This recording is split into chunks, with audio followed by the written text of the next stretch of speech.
Quelle aventure! 25 ans déjà.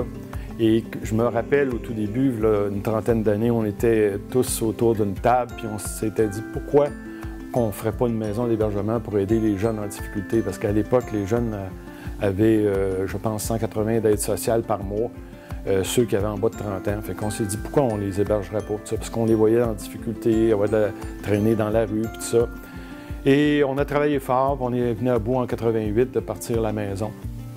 Et puis là, ben, on établit déjà au départ des principes de respect, d'équité, de justice au travers de tout ça. Et sans s'en rendre compte, déjà à l'époque, ce qu'on est en train de faire, c'était de créer un modèle aussi au niveau de l'empowerment. Le mot n'existait pas à l'époque. C'est-à-dire, ce qu'on donnait, c'est qu'on redonnait aux jeunes le pouvoir sur leur vie, sur l'orientation, sur les choix qu'ils ont à faire. Donc, faire en sorte que les jeunes sont responsables de leurs choix.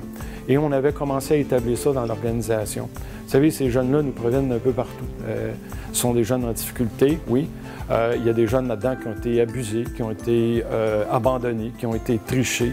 Alors, ce sont des jeunes qui, pour répondre à cette situation-là, bien, ils ont répondu par ce qu'ils se connaissaient, par la drogue, par les mauvais coups qu'ils pouvaient faire à l'époque. Donc, nous, on avait décidé dès le départ de travailler avec les victimes du système, pas avec les abuseurs. Donc, on travaille avec les abusés. Et tranquillement, bien, la maison s'est développée. On est allé chercher du financement. Au début, c'était vraiment pas jojo. J'avais pas de financement. Quelques communautés religieuses qui nous avaient supportés. Et tranquillement, bon, on a été financés, puis ça, on a pu établir des programmes d'intervention qui étaient valables. Vous savez, on a 20 places d'hébergement, 20 places. Une maison de 20 jeunes, c'est énorme parce qu'on met 20 jeunes en difficulté à la même place. Maintenant, on bénéficie d'une équipe d'intervenants là-bas capables, responsables et ça donne des résultats assez probants. Les jeunes qui passent par la maison vont se trouver un appartement, vont être capables de gagner leur vie, de se fonder une famille et puis tout ça. Alors, on peut penser que 75 % de nos jeunes y arrivent.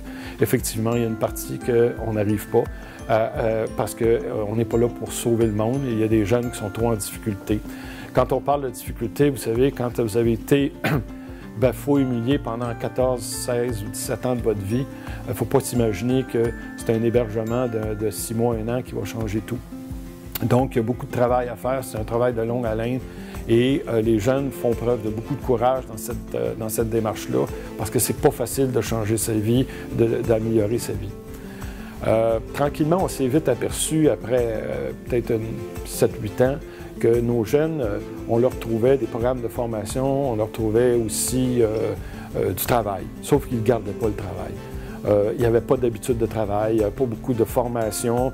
La plupart n'avaient pas complété leur secondaire 5. Et puis bon, évidemment, au niveau de l'emploi, ton choix d'emploi est limité, puis tout ça.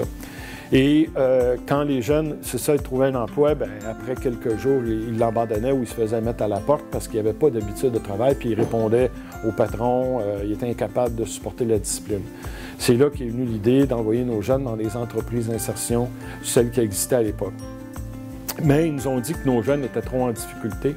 Le terme exact, si on m'avait dit, c'est qu'ils étaient trop poqués. Et ça m'avait mis le feu au derrière. Je me suis dit, on va en partir une entreprise d'insertion. Et comme par hasard, je connaissais quelqu'un qui faisait des produits du terroir. Et j'ai fait l'expérience de vendre des produits aux fêtes gourmandes où en 11 jours, j'ai vendu pour 11 000 $ de produits. On était toute une équipe de bénévoles, de travailleurs qui vendaient, puis on s'est dit, des gens sans expérience, on est capable d'arriver à faire ça. Donc, l'idée a germé dans ma tête de pourquoi pas le distribuer, ce produit-là. Et tranquillement, on a commencé à distribuer un produit, 2 produits. Aujourd'hui, on a 30 producteurs qui ont distribué leurs produits. On distribue ça dans 350 commerces à travers tout le Québec. On fait du corporatif, on fait toutes sortes de ventes, des foires, puis tout ça avec des jeunes poqués. On leur a montré qu'effectivement, quand on leur donne un encadrement, quand on est là pour les supporter, les jeunes peuvent faire des choses étonnantes.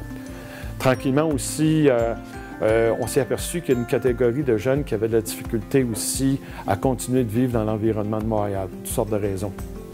Fait qu'au départ, on s'est dit que ce serait intéressant d'avoir une place en région pour effectivement être capable d'envoyer nos jeunes respirer un petit peu l'air. Et puis l'idée est venue d'avoir une ferme pour effectivement se servir de ça pour effectivement vivre des moments intéressants pour les jeunes.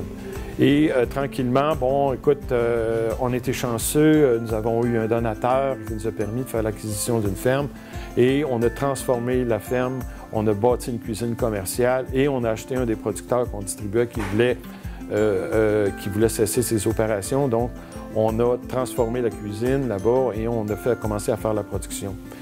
Et ça fait déjà une dizaine d'années qu'on travaille avec cette ferme-là. Ça nous permet en même temps de faire travailler des jeunes de la région là-bas, d'un canton de l'Est, et ça me permet aussi à nos jeunes de pouvoir profiter de cet endroit. Les jeunes de la maison et les jeunes de l'entreprise qui peuvent faire des stages là-bas.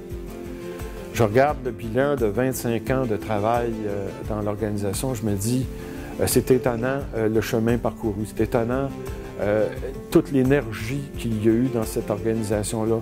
Je parle des travailleurs, je parle des bénévoles, je parle des membres du conseil d'administration et évidemment de tous ces jeunes-là qui ont souffert parce que les changements ne se font pas dans l'allégresse. C'est complexe. Changer les comportements humains, c'est complexe, c'est difficile. Il y en a beaucoup qui sont butés, qui ont tombé, qui se sont remontés. Et c'est ça qui est la beauté de cette organisation-là, c'est qu'on va travailler avec les efforts. On ne travaille pas nécessairement avec le succès, on travaille avec les efforts. Et éventuellement, les jeunes vont profiter de cet effort-là. 25 ans de richesse, 25 ans d'apprentissage. Je dis souvent, ceux qui apprennent le plus, c'est ceux qui travaillent avec les jeunes parce qu'on les voit évoluer. On ne peut pas faire autrement que de s'améliorer comme être humain. La petite part de l'escalier dans la misère humaine, je pense qu'elle est petite, mais elle est là. De ces jeunes-là qu'on voit par après, qui se sont construits des familles, qui se sont construits un petit monde à eux et qui sont heureux, je pense que c'est ça, on travaille au bonheur. Et pour arriver à ça, il faut un travail collectif. Et je pense que l'escalier, c'est l'exemple concret d'un travail collectif de toute une communauté pour aider ces gens.